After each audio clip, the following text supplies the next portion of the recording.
St. Denis there once dwelt a merchant who was rich, and therefore men deemed him wise. His wife was of excellent beauty, and loved company and revelry, which is a thing that causes more expense than all the attention and respect or worth that men give such ladies at feasts and dances. This worthy merchant kept a noble house, to which there were many visitors every day on account of his generosity and his beautiful wife. But listen to my tale. Among his other guests was a monk, a bold and handsome man, 30 winters in age, who was always visiting that place. This young monk, who was so fine-looking in face, had been so well acquainted with the husband of the house since they had known each other. He was as familiar in his house as any friend could be. They had both been born in one village, so the monk claimed cousinship with the husband and spoke nothing against him, but was as glad of it as a bird is of the dawn. Thus they were knit in eternal alliance, and each assured the other of brotherhood as long as each should live. One day, this merchant made ready to go to the town of Bruges to buy there certain quantity of goods. Therefore he sent a messenger to Paris to tell Brother John to come visit him at his home to stay with them. This monk had permission to go whenever he wished, because he was a man of great discretion. On the third day the merchant rose up and seriously considered his business. Brother John had also risen on this morning and walked back and forth in the garden, saying his morning prayers. The wife came secretly into the garden and greeted him as she had often done before. Oh, my dear cousin, Brother John, why are you up so early? 5 hours is enough sleep, unless one is old and feeble. But dear niece, why are you so pale? I believe you need to rest yourself soon. I am so full of fear and sorrow. My niece, don't let any sorrow or fear destroy you. Tell me your trouble. Perhaps I can help you. I promise. I will keep it a secret. I take my oath to never betray you, friend or foe. I say the same to you as well. I swear to never betray a word of what you tell me. I do not say this because of our kinship, but because we are friends. I give you my trust. Cousin, I've had an opportunity, though I have none. I would tell you about my life and what I have suffered from my husband since I married him, even though he is your kin. No, he's not my kin. I only call him my cousin so I have more ground to be closer to you, whom I honestly have loved, especially above all women.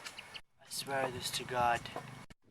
Tell me about your troubles so you can leave before your husband comes out and sees us. My dear love, oh my brother John, I wish I could keep these a secret, but I can't. I can't be quiet about this anymore. My husband is the worst man to me that ever since the world was created. But since I am his wife, it is not appropriate for me to tell anyone about such private matters. Those in bed or elsewhere. God forbid I tell anyone. A wife should say nothing but honor of her husband. I know that. But I can't take this anymore. God help me. He's not even worth the value of a fly. What grieves me most is his stinginess. You know that all women desire 6 things, like I do. We want our husbands to be brave and wise and rich and generous too. We want them to be obedient to their wives and lively in bed. But I have a problem, dear brother John. What is it? I have a debt of 100 francs that I must pay next Sunday or else. Oh, brother, I would rather not have been born if I do not pay it.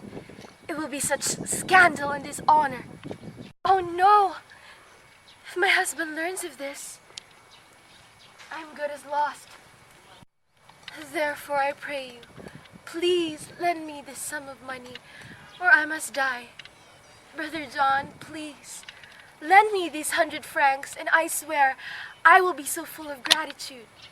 I promise I will repay you in any way that I can. In any way that I can. Please, Brother John. Now, my dear lady, my sweet lady, I understand.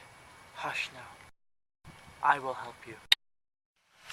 I swear to you, and pledge my word, that when your husband has gone to Flanders, I will help you. Go, my darling, quietly and gently, and let us have dinner as soon as may be, for it is getting a bit late. I promise you, I will keep my word.